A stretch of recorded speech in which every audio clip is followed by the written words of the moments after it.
Hello dears, it is the second part of chapter Nazism and the rise of Hitler.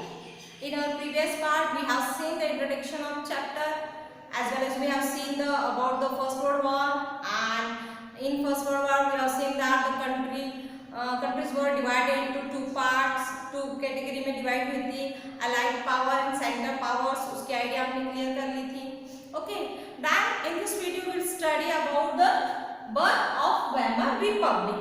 Weimar Republic is a name of party, एक party का नाम है जिसका birth कैसे हुआ था. तो हमने देखा कि जो जर्मनी था, Germany was a powerful in the 20th century means 1915, 16 में अगर हम देखा जाए तो जर्मनी वॉज वेरी पावरफुल.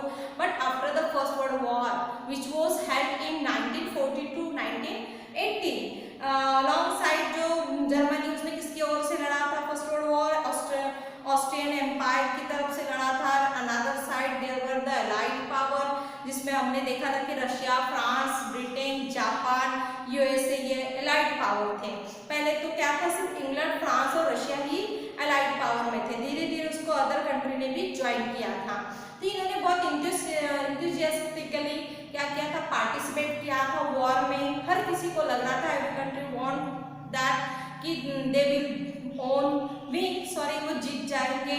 लेकिन क्या हुआ था, उसमें कुछ चेंजेस आए थे. जैसे हमने देखा था कि यूरोप का जो रिसोर्स है वो डिक्लाइन होने जा रहे थे वॉर में. इतना हम हमेशा देखते हैं कि war is always danger for everyone. हर किसी के लिए वॉर डेंजर होता है, चाहे वो वॉर अगर वो कंट्री जीत भी रही है लेकिन उसके लिए भी उसके साइड इफेक्ट्स बहुत होते हैं. तो यूरोप के रिसोर्स खत्म हो रहे थे. इनिशियली देखा जाए तो जर्मनी का ऐसा लग रहा था कि जर्मनी क्या होने वाली है कि जीतने वाली है. जर्मनी ने ऑक्युपाई कर लिया था फ्रांस और बेल्जियम को. बट धीरे धीरे इसमें इन्वॉल्वमेंट हुआ यूएसए का 1970 में. और जब 1970 में एलाइड पावर को यूएसए ने ज्वाइन किया तो उससे क्या हुआ, एलाइड पावर की जो पावर है वो बढ़ गई. एलाइड पावर्स की जो स्ट्रेंथ है वो बढ़ गई यूएसए के ज्वाइन करने से.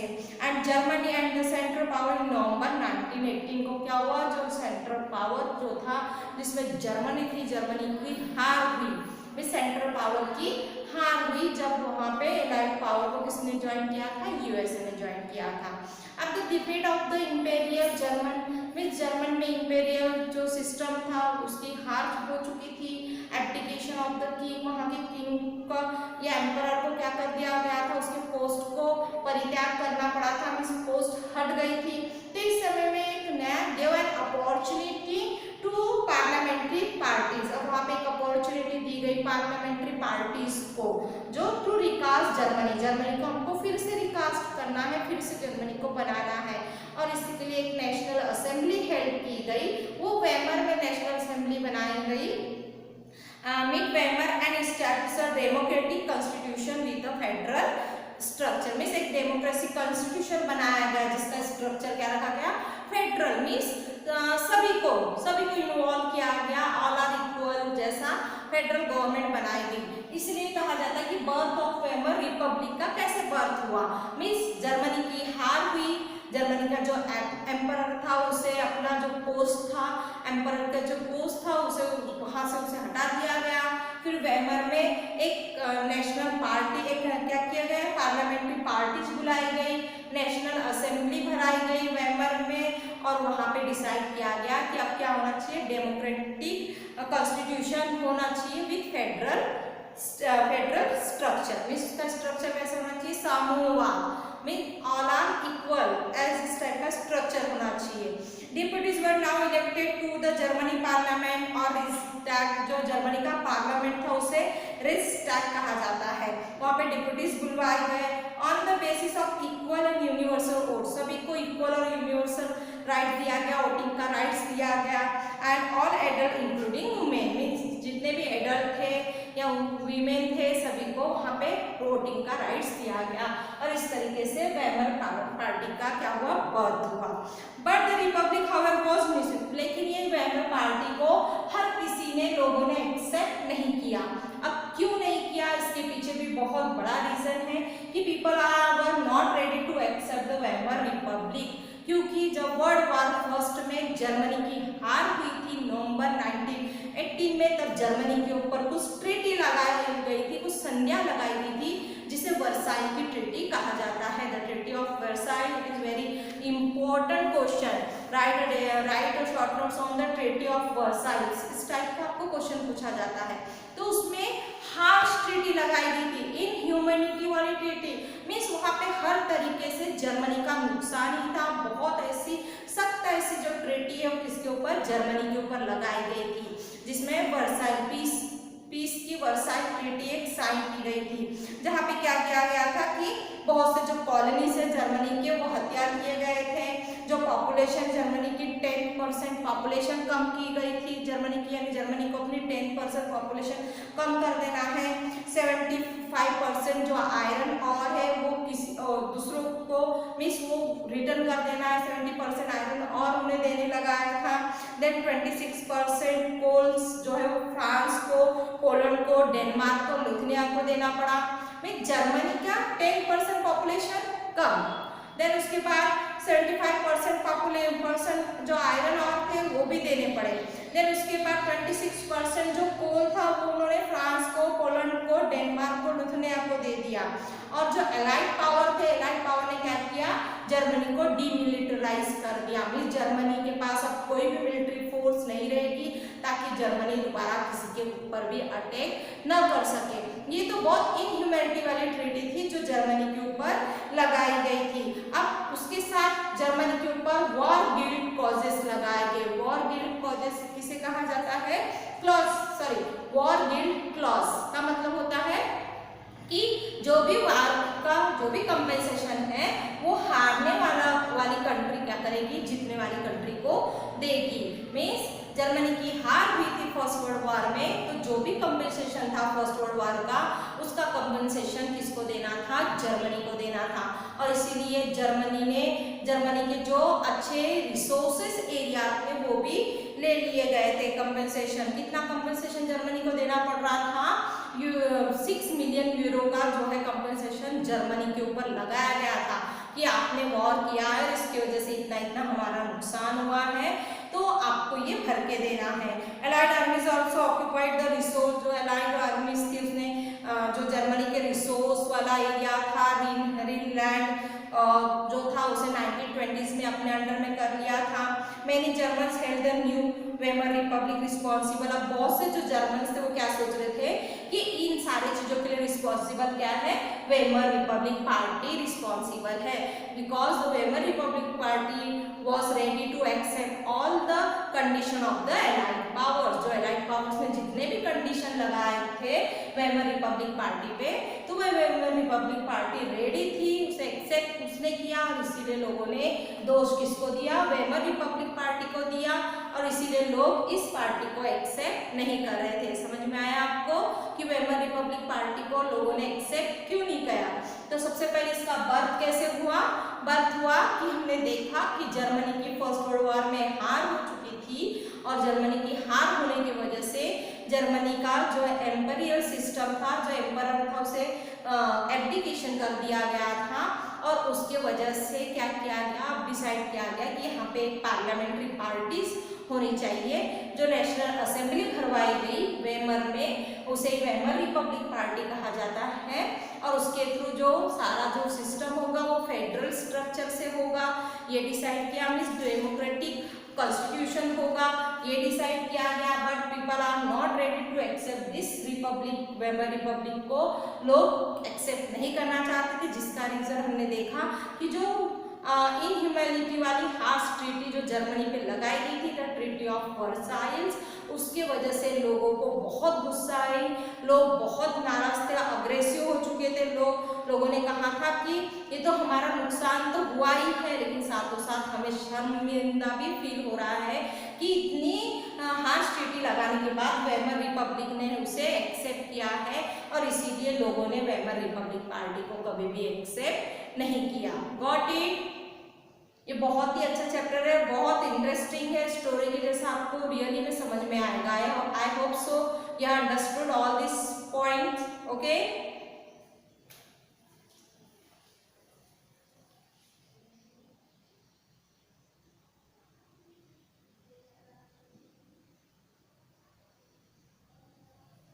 ओके, तो देखिए इस टाइप का आपको क्वेश्चन पूछ सकता है। जस्ट अभी जो हमने पढ़ा इस टॉपिक से related, mention 4 major terms of the treaty of Versailles. Treaty of Versailles के 4 मेजर टर्म्स आपको एक्सप्लेन करना है। अनदर क्वेश्चन पूछ सकता है the treaty of Versailles was harsh and humiliating, justify them. ये बहुत हार्श और ह्यूमिलेटिंग वाली ट्रीटी थी, उसको जस्टिफाई करना है by giving 4 terms of the treaty के 4 टर्म्स। तो first, Germany lost its overseas colonies, means overseas के ऊपर जो कॉलोनीज थी वो जर्मनी को खो देना पड़ा, लॉस करना पड़ा। और 10th ऑफ इट्स पॉपुलेशन, उसकी 10% पॉपुलेशन कम करनी पड़ी। 30% ऑफ इट्स टेरिटरीज, 30% उसको अपने टेरिटरीज कम करनी पड़ी। 75% इट्स आयरन, 75% उसके जो आयरन थे, आयरन माइंस थे, उसे कम करने पड़े। एंड देन 26 जो परसेंट था कोल के, जो वहां पे जो कोल्स थे किसे देने पड़े, कोल्स माइंस फ्रांस को, पोलैंड को, डेनमार्क को, लिथुआनिया को देना पड़ा। मींस इतनी हार्श ट्रीटी जो है वर्साइल्स की लगाई गई थी जर्मनी के ऊपर after the first world war. Second, demilitarise, short form में लिखा है मैंने कि जर्मनी को कहा गया था कि आपको डीमिलिटराइज करना है, अपनी जो मिलिट्री फोर्स है उसे पूरी तरीके से हटा देना है ताकि जर्मनी फिर से अटैक न कर सके। Then third, war debt clauses लगाए गए थे, मींस ऑल द कंपनसेशन जो जितना भी था फर्स्ट वर्ल्ड वॉर का किसे देना है, जर्मनी को देना है। और जर्मनी ने उसे गोल्ड के इसमें दिया था क्योंकि जर्मनी के पास कैश नहीं था, तो जर्मनी ने उसे गोल्ड से वो कंपनसेशन को दिया था। देन उसके बाद कंपनसेशन देने के लिए जर्मनी को बहुत दिक्कत आ रही थी, तो उसकी वजह से इन्होंने क्या कर दिया था, जो एलाइड पावर थे उन्होंने जो रीनलैंड जो एरिया था जर्मनी का, रिसोर्स का जो एरिया था, नेचुरल रिसोर्स एरिया, उसे ऑक्युपाइड कर लिया था 1920s में। और ये सारी हार्श और ह्यूमिलिटी वाली जो कंडीशन थी जर्मनी पे लागू की गई थी, और इसे एक्सेप्ट किसने किया था, वेमर रिपब्लिक पार्टी ने किया था। और इसीलिए वेमर रिपब्लिक पार्टी से लोग खुश नहीं थे और लोगों को बहुत बुरा लग रहा था कि हमारा नुकसान तो हुआ, साथ में हमें शर्मिंदा भी फील होना पड़ रहा है इसकी वजह से। तो इस तरीके से हमने देखा कि बर्थ ऑफ वेमर रिपब्लिक, और उसको हमने क्वेश्चन फॉर्म में भी देखा किस तरीके से आपको इसमें क्वेश्चन आ सकता है। आपको ये भी आ सकता है, right the birth of the, how did the birth of the Weimar Republic का बर्थ कैसे हुआ था, and right about the harsh treaty of Versailles. इस टाइप से आपको क्वेश्चन आ सकते हैं। देन आवर नेक्स्ट सब topic is 1.1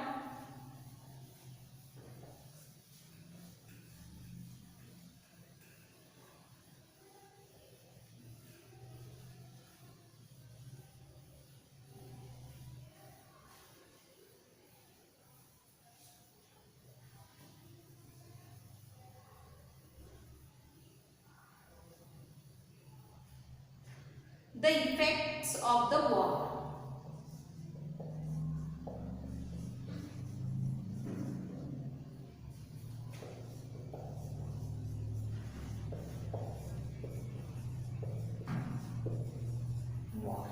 Okay, the effects of the war. So as we know that always the war effects is very dangerous, devastating, means ये हमेशा क्या करता है, तहस नहस करके ले जाता है। वॉर जहाँ पे भी होता है वहाँ की नेचुरल वेल्थ या बोलो वहाँ का ह्यूमन वेल्थ जो भी हो, सारी चीज़ों का वो नुकसान करता है। Same thing happen in after the first world war, ये डिवास्टिंग था। And impact of entire continent, इसने हर कॉन्टिनेंट पे इम्पैक्ट, क्योंकि सारी कंट्रीज इसमें इन्वॉल्व थी। एंड फिजियोलॉजिकली और फाइनेंशियली हर किसी का नुकसान हुआ था। Just we take the example of the Europe was the creditors, means वो लोगों को लोन से पैसा देता था, मनी देता था। But after the world war he was become the debtors, means वो कर्ज लेना उसने शुरू कर दिया। इतनी condition after the world war के बाद यूरोप की होने लगी थी। फिर हमने देखा था कि वेमर रिपब्लिक पार्टी को ये सारा कंपेंसेशन देना पड़ा था, but it was not the fault of the Weimar republic party. Weimar republic party का ये कोई फॉल्ट नहीं था। उसके पहले जो एंसेस्टर थे या जो भी उसके पहले एम्परर थे, उन्होंने काफी क्या किए थे, बैटल किया था, जिसकी वजह से भी वहां पे नुकसान हुआ था। बट सारा जो है इसका जो नतीजा है वो लोगों को लगने लगा कि वेमर रिपब्लिक पार्टी की वजह से ही हमारा नुकसान हुआ है। सारा जो हम कहेंगे कि पापी जो पापी है या पाप इसने किया है, इस टाइप का जो बात होती है ना, तो हम कहेंगे कि वेमर रिपब्लिक के ऊपर ही सारा दामोदर ठोक दिया गया कि नहीं, Weimar Republic was responsible for all this things. ये सारी चीजों के लिए वेमर रिपब्लिक पार्टी है। जैसे क्या किया गया, बहुत से क्रिपल करके रख दिया, जर्मनी को पूरी तरीके से अपंग करके रख दिया गया था। Cripple by being forced to compensation, financial condition उनकी खराब कर दी थी, उनके नेचुरल रिसोर्स ले लिए गए थे, डीमिलिटराइज कर दिया गया था और इसकी वजह से जर्मनी क्या थी, अपंग की जैसी जर्मनी की हालत कर दी गई थी। इसलिए कहा जाता है कि हार्श ट्रीटी उसके ऊपर लागू की गई थी और वो सब एक्सेप्ट वेमर रिपब्लिक पार्टी ने किया था और इसलिए वेमर रिपब्लिक पार्टी के नाम से लोग चिढ़ रहे थे। अब जो लोग ऐसे थे कि जो इसको सपोर्ट कर रहे थे, वो सपोर्ट द वेमर रिपब्लिक या मेनली सोशलिस्ट, कैथोलिस्ट और डेमोक्रेटिक्स जो थे, जो इन्हें सपोर्ट करते, सारे लोगों को क्या कहा जा रहा था, क्रिमिनल्स, नवंबर क्रिमिनल्स कहा जा रहा था, क्योंकि 1918 को जर्मनी की हार हुई थी नवंबर में और इसलिए इन्हें नवंबर क्रिमिनल्स कहा जा रहा था। जो वेमर रिपब्लिक को सपोर्ट कर रहे थे, सोशलिस्ट जो थे, कैथोलिक जो थे या डेमोक्रेटिक जो थे, उन्हें क्या कहा जा रहा था, नवंबर क्रिमिनल्स कहा जा रहा था। कौन कह रहे थे, जो कंजर्वेटिव्स थे, कंजर्वेटिव नेशनलिस्ट थे, ये इन्हें चिढ़ाते थे, नवंबर क्रिमिनल्स के नाम से चिढ़ाया जा रहा था। The mindset had a major impact on the political development of the early 1930s। तो इसका जो है इम्पैक्ट पॉलिटिकली भी इम्पैक्ट पड़ने लगा, इकोनॉमिकली, फाइनेंशियली, सोशली, तो इसका इम्पैक्ट होने ही था, लेकिन पॉलिटिकली भी इसका इम्पैक्ट होने लगा। अब क्या होने लगा, first world war was left a deep imprint on the European society and polity. European society का, पॉलिटी पे इसका एकदम डीप इम्पैक्ट लोगों को पड़ने लगा। अब लोग जो है वो सोल्जर को ज़्यादा रिस्पेक्ट देने लगे, उनको लगने लगा कि सिविलियन से ज़्यादा सोल्जर बहुत अच्छे हैं, सोल्जर की जो पोस्ट है बहुत अच्छी पोस्ट है। और उन्होंने ये भी कहा कि अब लोगों को जो मेन है उन्हें अग्रेसिव होना बहुत जरूरी है, उनको स्ट्रॉन्ग होना जरूरी है, उनको मैस्कुलाइन होना जरूरी है, मीन्स उनको ताकतवर होना जरूरी है। लोग जो रिपोर्टर हैं या मीडिया है, मीडिया ने ट्रेंच लाइफ बताना शुरू कर दिया सोल्जर की। ट्रेंच लाइफ किसे कहते हैं, जैसे ट्रेंच है, गड्ढा है, गड्ढे के अंदर से क्या किया जाता है, जो सोल्जर है, सोल्जर अटैक करते हैं। तो उस समय ट्रेंच में जो सोल्जर है, सोल्जर ट्रेंच में रहते थे, वो अपनी ट्रेंच लाइफ थी, उनकी ट्रेंच लाइफ थी। तो जो मीडिया है, मीडिया ने ट्रेंच लाइफ को इतना अच्छे तरीके से बताया कि लोगों को लगने लगा कि वाकई में हमें भी सोल्जर बनना चाहिए, ऐसी लाइफ जीनी चाहिए। बट एक्चुअली में इट वॉज वेरी मिजरेबल, ये बहुत मिजरेबल कंडीशन थी कि जो सोल्जर इस ट्रेंच में रहते थे उनको काफ़ी मुश्किलें सहन करना होता था। उनको जो चूहे जो रैट होते थे वो डेड बॉडी को खाकर आते थे और उनके साथ ऐसे सिचुएशन में उन्हें लाइफ बितानी पड़ती थी, पॉइजनस गैस के बीच में उन्हें लाइफ बितानी पड़ती थी। सेम फिर जो दुश्मन थे, दुश्मन के जो जहाज थे उसके द्वारा उसमें गोला बारूद रखकर उन पर अटैक किया जाता था, तो उसको उनसे क्या करना पड़ता था, अटैक के लिए वो हमेशा रेडी रहते थे। मीन्स इतनी मिजरेबल उनकी लाइफ होने के बावजूद भी क्या बताया जा रहा था मीडिया की ओर से कि ये जो सोल्जर है, सोल्जर की लाइफ, ट्रेंच लाइफ बहुत ही अच्छी होती है। मीन्स इस तरीके से मिसगाइड लोगों को किया जा रहा था ताकि लोग क्या कर सके, लोग ज़्यादा से ज़्यादा सोल्जर की ओर, मीन्स सोल्जर बनने की कोशिश किया जा सके, लोग ज़्यादा पावरफुल बने ताकि जब भी अगर हमें ज़रूरत पड़े तो हम मैन पावर का यूज़ कर सकते हैं।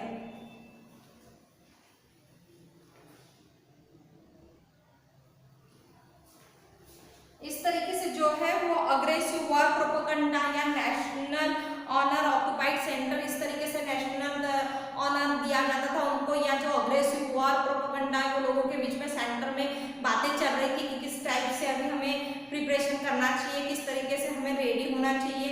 और इस समय रिसेंटली जो आए कंजर्वेटिव जो आए थे उनको ज़्यादा इंपॉर्टेंस दिया जा रहा था। मिस कंजर्वेटिव को लग रहा था कि नहीं अब क्या होने वाला है, हमारा इम्पोर्टेंस आने वाला है। और उसी ड्यूरेशन में हमने देखा कि जो डेमोक्रेटिक थे, डेमोक्रेटिक जो आइडिया थी वो फ्रेजाइल होने लगी थी, मीन्स नाजुक होने वाली थी। That idea was not survive among this situation. Means ये जो सिचुएशन थी, वार की सिचुएशन थी, वार के बाद का जो वहाँ पे सिचुएशन थी, तो वो सिचुएशन में डेमोक्रेटिक की आइडिया तो कहीं से भी सर्वाइव नहीं कर पा रही थी। इसलिए डिफरेंट पार्टीज बनाई गई, democratic parties, conservative parties, league party, socialist party, अलग अलग पार्टीज बनाई गई, अलग अलग पार्टीज ने अपने अपने तरीके से काम करना शुरू किया। तो इस तरीके से मुझे लगता है कि आपको समझ में आ गया है। First the birth of the Weimar republic party and second the effects of the war, war का इफेक्ट क्या हुआ था।